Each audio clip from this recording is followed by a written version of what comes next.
Uma boa noite, igreja.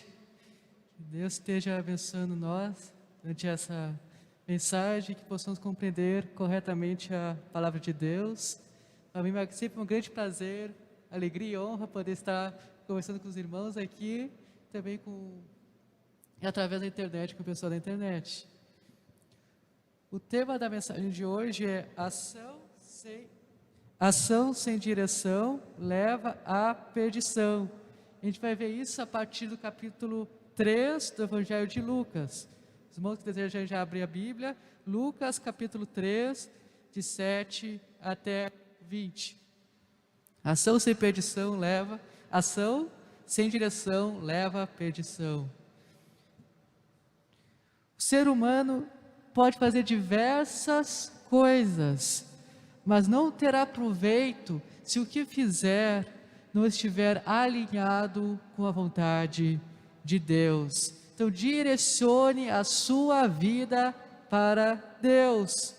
Ao dizer o tema da mensagem, ação sem direção leva à perdição, não estou dizendo aqui que ações erradas vão levar a gente para o inferno, porque a salvação é somente pela fé e não por obras. Entretanto, a perdição não é apenas no sentido eterno. As pessoas se perdem das mais diversas maneiras durante o curso da vida. Tomam rumos sem direção alguma. E nós estamos agora no meio dessa pandemia, com diversas restrições. Talvez você não saiba o que vai fazer este ano, nesse restante de ano. Estamos recém em março. Planos talvez tenham sido frustrados, sonhos adiados ou até cancelados. Mas ainda há muito o que fazer. E veremos nessa noite algumas ações para você ainda realizar em 2021. O caminho em que deves andar é o caminho da vontade de Deus. Não importa a dificuldade que enfrentamos no mundo, no Brasil, não importa, Deus é mais poderoso do que qualquer outra coisa. Então as pessoas tomam as mais diversas direções em suas vidas.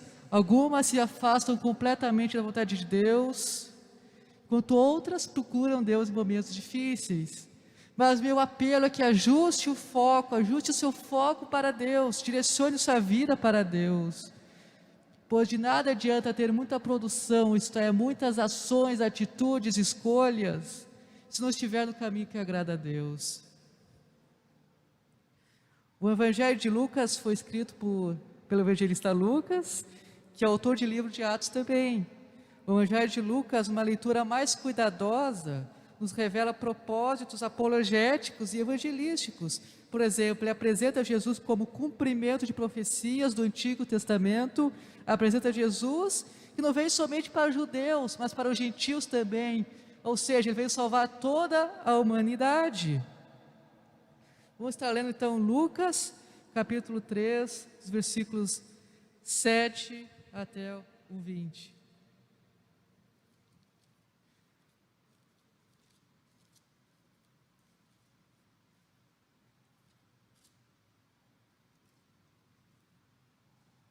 Lucas capítulo 3, a partir do versículo 7, diz assim: João dizia às multidões que saíam para ser batizadas: raça de víboras, quem deu a entender que vocês podem fugir da ira vindoura? Produzam frutos dignos de arrependimento, e não comecem a dizer uns aos outros: temos por pai Abraão. E porque eu afirmo a vocês que Deus pode fazer com que destas pedras surjam filhos a Abraão. E também o machado já está posto à raiz das árvores. Portanto, toda árvore que não produz bom fruto é cortada e lançada ao fogo. Então as multidões perguntaram a João: o que devemos fazer? Ele respondeu: quem tiver 2 túnicas, reparta com quem não tem, e quem tiver comida, faça o mesmo. Também alguns publicanos chegaram para ser batizados e perguntaram a João: mestre, o que devemos fazer? Ele respondeu: não cobrem mais do que o estipulado. Também soldados lhe perguntaram: e nós o que devemos fazer? E ele lhes disse: não sejam prepotentes, não façam denúncias falsas e contente-se com o salário que vocês recebem. Estando o povo na expectativa e pensando todos em seu íntimo a respeito de João, se por acaso não seria o próprio Cristo, João tratou de explicar a todos: eu, na verdade, batizo vocês com água, mas vem aquele que é mais poderoso do que eu, do qual não sou digno de desamarrar as correias das suas sandálias. Ele os batizará com o Espírito Santo e com fogo. Ele tem a pá em suas mãos para limpar a sua eira e recolher o trigo no seu celeiro. Porém, queimará a palha no fogo que nunca se apaga. E assim, com muitas outras exortações, João anunciava o evangelho ao povo. Mas Herodes, o tetrarca, sendo repreendido por João por causa de Herodias, mulher de seu irmão, e por todas as maldades que o mesmo Herodes havia feito, acrescentou a todas as outras ainda esta: mandou prender João. Irmãos, o reino de Deus está próximo. Se a gente voltar um pouco aqui, em Lucas 3, a partir do 4 ao 6, diz assim: conforme está escrito no livro das palavras do profeta Isaías: voz do que clama do deserto, prepare o caminho do Senhor, endireite as suas veredas, todos os vales são aterrados, todos os montes e colinas serão nivelados, os caminhos tortuosos serão retificados, as estradas irregulares serão aplanadas, e toda a humanidade verá a salvação que vem do Senhor. O reino de Deus, eu entendo que vem dois momentos que a gente pode definir. Quando Jesus Cristo veio aqui na terra, se encarnou, morreu, ressuscitou, está à destra de Deus Pai agora, Ele já está reinando em nossos corações. Então, em certo sentido, o reino de Deus já está presente. Entretanto, eu entendo que ainda haverá um reino de Deus na qual Ele vai voltar, o reino milenar de Deus, mas Ele ainda está reinando em nossos, Ele já está reinando em nossos corações, nós que cremos em Jesus Cristo. O reino de Deus consiste em ser e fazer. Você deve produzir na prática aquilo que você é. Então, ajuste a sua visão em direção a Deus. Com isso, seja e produza ações que agradem a Deus. A gente vai ficar nesta noite, então, algumas ações para você fazer em 2021. A primeira: produza bons frutos. A gente vê isso no versículo 7 ao 10. Eu vou ler o 7 e 8, que diz assim: dizia, pois, João à multidão que saía para ser batizada por ele: raça de víboras, quem vos ensinou a fugir da ira que está por vir? Produzi, pois, frutos dignos de arrependimento, e não comeceis a dizer em vós mesmos: temos Abraão por pai, porque eu vos digo que até destas pedras pode Deus suscitar filhos de Abraão. Uma das ênfases principais dessa passagem está na ira divina, e o que acontece com aqueles que não são convertidos. A gente lê o seguinte: quem disse que vocês podem fugir da ira vindoura? Lá no verso 7 e no 8 a gente lê: toda árvore que não produz bom fruto é cortada e lançada no fogo. E dentro dessa ênfase da ira divina, nós temos o contraste daqueles que são convertidos a Jesus Cristo. E o texto nos diz que o convertido a Jesus Cristo deve produzir frutos dignos de arrependimento, ou seja, produzir ações que geram bons frutos, ações de acordo com a vontade de Deus, que mostram que nós somos salvos, regenerados e arrependemos de nossos pecados. Por causa da natureza pecaminosa e da inclinação para o mal inerente ao ser humano, a nossa natureza, então, natural, é o que Paulo chama de obras da carne, é fazer obras da carne. E lá em Gálatas 5, a gente verifica que isso se configura em imoralidade sexual, impureza, libertinagem, idolatria, feitiçaria, ódio, discórdia, ciúmes, ira, egoísmo, dissensões, facções, inveja, embriaguez, orgias e coisas semelhantes. Isso é que produzimos quando não estamos alinhados com Deus. E ao invés de produzir discórdia, produz a união. Ao invés de produzir facções e divisões, produz a comunhão dentro da própria igreja. E para isso é necessário se livrar de todo ódio, raiva, ira, toda essa ideia de frutos da carne. Nós não podemos viver praticando essas coisas. Como crentes regenerados por Jesus Cristo, nós produzimos o que a Bíblia diz de fruto do Espírito, que se configura em amor, alegria, paz, paciência, benignidade, bondade, fidelidade, mansidão e domínio próprio.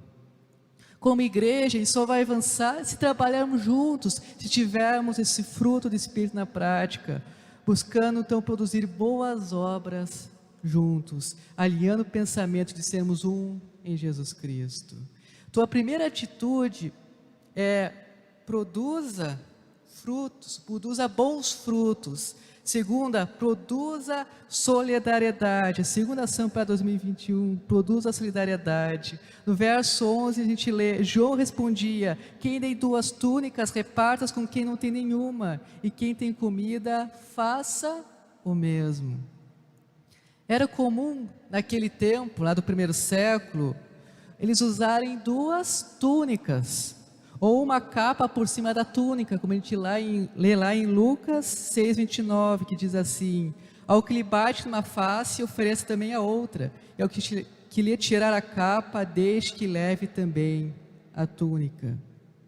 O que acontecia é que vinha muitos viajantes até o deserto para ouvirem João Batista, e por isso eles levavam 2 túnicas, ou uma capa e uma túnica, para passarem o dia e aproveitarem bem o sermão.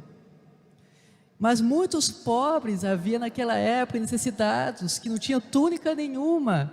Então eles deviam exercer boas obras e emprestar a sua túnica, dar a sua túnica. Naquela época existiam também muitos religiosos, como saduceus e fariseus, que apesar de serem tão apegados à lei, viviam muitas vezes o oposto que a religião ensinava, pois não ajudavam os necessitados como deveriam, não davam a túnica ou a capa, o que for, assim como muitas vezes no dia de hoje. A riqueza do primeiro século estava concentrada nas mãos de poucos. Alguns historiadores e estudiosos afirmam que mais de 60% da população do primeiro século vivia na pobreza, lá nessa região. E o reino de Deus, irmãos, ela não é um tratado político para suprir as nossas necessidades. A gente sabe que temos muitas necessidades, a pobreza é muito grande, mas a Bíblia não deve ser lida através dos óculos da teologia da libertação, onde o objetivo principal do Evangelho seria fazer justiça social, ou que a pobreza é simplesmente obra demoníaca. Mas mesmo a Bíblia não sendo lida por essa ótica, que seria uma ótica errada, nós devemos ser solidários com todos. O reino de Deus consiste em sermos servos dispostos a abrirmos mão de nossos bens para ajudar os outros. E como igreja, nosso dever é ajudar os de fora, mas os da família da fé também. A gente vê em Gálatas 6:10 que diz assim: por isso, enquanto tivermos oportunidade, façamos o bem a todos, mas principalmente aos da família da fé. Devemos cuidar uns dos outros como igreja. Esteja disposto a abrir mão do seu tempo, do seu conforto e até dos seus bens materiais, se necessário, para ajudar o próximo. Principalmente aqui dentro da igreja, como fala de família da fé. Então, primeira ação para 2021, produza bons frutos. Segunda ação, produz a solidariedade. Terceira ação, produz a honestidade. Versículos 12 e 13 dizem assim: também alguns publicanos chegaram para ser batizados e perguntaram a João: mestre, o que devemos fazer? Ele respondeu: não cobrem mais do que estipulado. Na nova tradução da linguagem de hoje diz assim: não cobrem mais do que a lei manda. A forma como um judeu se tornava publicano, ou seja, cobrador de impostos, era através do Império Romano, que fazia tipos de licitações ou leilões para ter cobradores de impostos dentro do povo judeu. o Império Romano, então, ele subjugava os judeus e cobrava impostos deles. E nisso ele conseguia pessoas dentro do povo judeu para serem comandadas por eles. E na realidade essas pessoas é o que mais pagavam impostos, esses cobradores de impostos, porque hoje em dia tem a ideia da pirâmide, que uma pessoa contrata outra, paga outra e vai subindo, vai descendo de nível, até que a pessoa no fim da pirâmide não recebe quase nada. Os publicanos quase era isso, porque eles pagavam para os seus superiores parte do valor dos impostos, os superiores deles pagavam para outros superiores, até chegar o César, até chegar ao Império Romano. Então, no final das contas, os cobradores de impostos não recebiam tanto assim por seu trabalho, e por isso muitas vezes eles eram corruptos. E os cobradores de impostos também eram odiados pelos judeus, pois eles eram considerados traidores da nação, porque eles tiravam o dinheiro do povo para entregar para os romanos. E como falei, eles cobravam mais do que deveria, mais do que a lei mandava. João Batista então exorta para não serem corruptos. Ele exorta para que eles não deixem, ele não está exortando aqui para eles deixarem de ser publicanos e cobradores de impostos, mas está exortando para serem cobradores de impostos honestos. Trazendo ao nosso dia a dia, a gente pode pensar, não é errado entrar na política, não é errado entrar no serviço público, é errado não ser honesto, é errado ser corrupto, como os publicanos eram naquela época. Então precisamos ser honestos no lugar em que estivermos, não importa seja na esfera privada, numa empresa ou na esfera pública. João foi honesto também a não mentir a respeito de quem era, lá nos versículos 15 e 16, que a gente vai citar posteriormente. João diz que ele não era o Cristo, e ele aponta quem era Jesus Cristo. João poderia querer honras para si mesmo, mas ele foi honesto em dizer que ele não era o Messias prometido no Antigo Testamento. Nós nunca podemos esquecer que a vida cristã exige honestidade, que cada um aqui seja conhecido por seu belo testemunho. Não abra mão do seu testemunho para ganhar algo a mais. Seja a situação que for, seja conhecido como aquele que é imitador de Jesus Cristo. E a quarta ação para 2021 é: produza satisfação. No versículo 14 a gente lê assim: também os soldados lhe perguntaram: e nós, o que devemos fazer? E ele lhes disse: não sejam prepotentes, não façam denúncias falsas e contem-se com o salário que vocês recebem. Os soldados judeus, eles acompanhavam os coletores de impostos e faziam a guarda então dessa coleta. E a extorsão e mentira fazia parte do cotidiano de muitos desses soldados.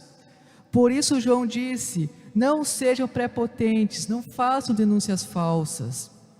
Os soldados, o que eles faziam? Eles forçavam os publicanos a cobrarem o que era desejado para os próprios soldados. E com isso, os publicanos que não obedeciam os soldados eram denunciados ao Império Romano. Os soldados faziam falsas denúncias para pressionar os publicanos a cobrarem mais, e assim os soldados receberem mais também. Então João condenou essa atitude errada dos soldados também. A gente percebe, os soldados, eles recebiam o suficiente, mas eles queriam receber mais, e por isso eles não eram honestos.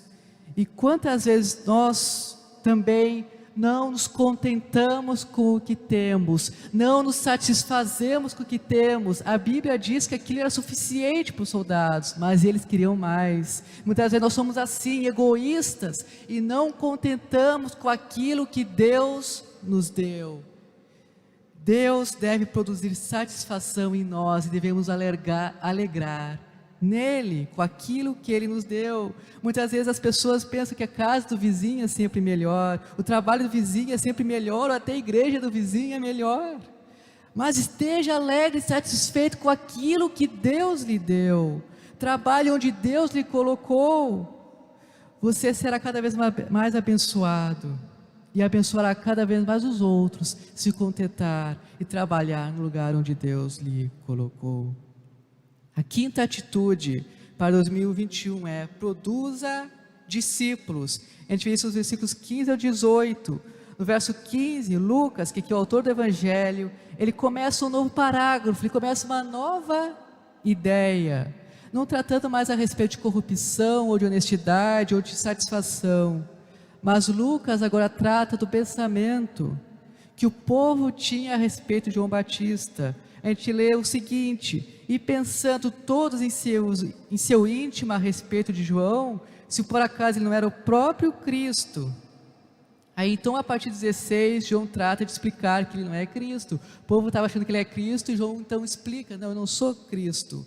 17 diz assim, versículo 17: ele tem a pá em suas mãos para limpar a sua eira e recolher o trigo no seu celeiro, porém queimará a palha no fogo que nunca se apaga. E o 18: e assim, com muitas outras exortações, João anunciava o evangelho ao povo.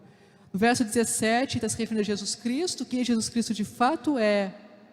E o recolher do trigo significa a salvação daqueles que creem em Jesus Cristo, e a palha que será queimada são os que não creem, que vão para um fogo que nunca se apaga, e aqui se refere ao inferno. Então devemos conhecer a Cristo. Isso se dá pelo menos em dois âmbitos. No primeiro, aqui enfatizado pelo texto, é de conhecer no sentido de ser salvo por Ele, conhecer a salvação através de Jesus Cristo. E o segundo é consequência disso: uma vez salvo, nós progrediremos no nosso caminho como cristãos.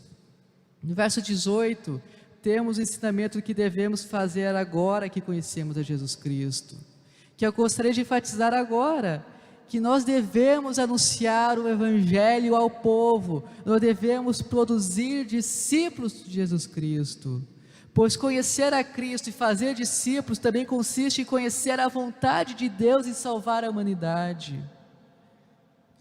Então devemos anunciar o Evangelho de Jesus Cristo. Perceba o desenvolvimento aqui da ideia. Lucas nos informa a respeito do que o povo pensava a respeito de João Batista. Posteriormente somos informados sobre quem de fato Jesus Cristo é. E o texto finaliza nos dizendo que agora João Batista, depois de dizer quem ele era, depois de dizer quem Jesus Cristo era, ele anunciava o Evangelho ao povo. Qual o ensino que a gente pode obter disso para nós hoje? É que o crescimento saudável da igreja se dá através do evangelismo. Nós não devemos buscar crentes em outras igrejas, nós devemos encher essa igreja de crentes que já são convertidos, mas devemos encher de novos convertidos, ou daqueles que ainda não são convertidos, para conhecer a palavra de Deus aqui. Porque o crescimento saudável é pelo Evangelho de Jesus Cristo. Então produza discípulos de Cristo. E a sexta atitude é: produza fidelidade. A gente vê isso no verso 19 e 20, que devemos ser fiéis até o fim, até as últimas consequências. Devemos pregar o Evangelho de Jesus Cristo. João Batista pregou o Evangelho até a prisão, e depois ele morreu. A Bíblia nos revela como se deu o aprisionamento de João Batista, lá em Mateus capítulo 14, e diz assim, em resumo, como João Batista foi preso. João Batista, ele tinha várias vezes falado com Herodes, para ele não viver com a esposa do irmão. Herodes queria viver com a esposa do seu irmão, e João Batista dizia que isso era errado, e por esse desentendimento com Herodes pediu a prisão de João Batista, já que Herodes não queria viver com a esposa do irmão.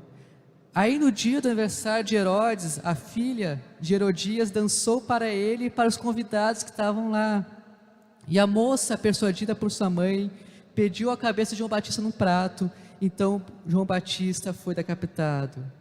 A gente pode perceber na história de João Batista, que ele tinha uma vida e conduta correta perante Deus, correta perante a sociedade, tanto que ele exortou Herodes a viver corretamente também. E isso, no final das contas, lhe custou a prisão e até a vida.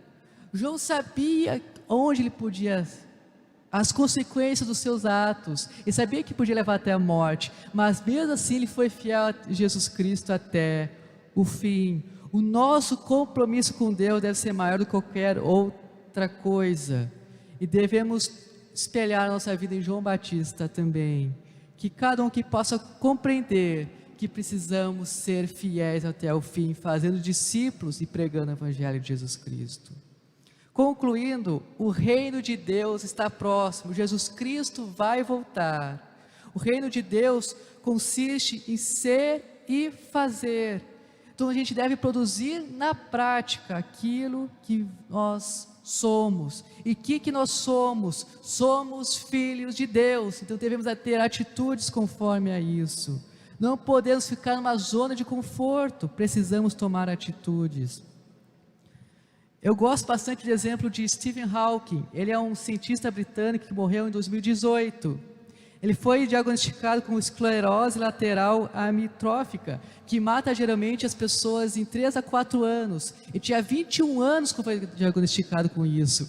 Ele foi morrer só aos 76 anos de idade. Ele perseverou, trabalhou por sua vida. Ele já não conseguia mais mexer os músculos do corpo, somente a bochecha conseguia mexer. E com a tecnologia ele conseguia se comunicar através disso. Nós podemos olhar para ele, para diversas pessoas na história, que foram exemplos de perseverança, e sermos perseverantes também. Stephen Hawking não acreditava em Deus, nós acreditamos em Deus, e esse é um motivo muito maior para perseverarmos e sermos fiéis até o fim. Então, a gente viu 6 ações para 2021. Primeira, produza bons frutos. Segunda, produza solidariedade. Terceira, produza honestidade. Quarta, produza satisfação. Quinta, produza discípulos. E a sexta, produza fidelidade. Que 2021 seja marcado por um ano em que nós produziremos bons frutos.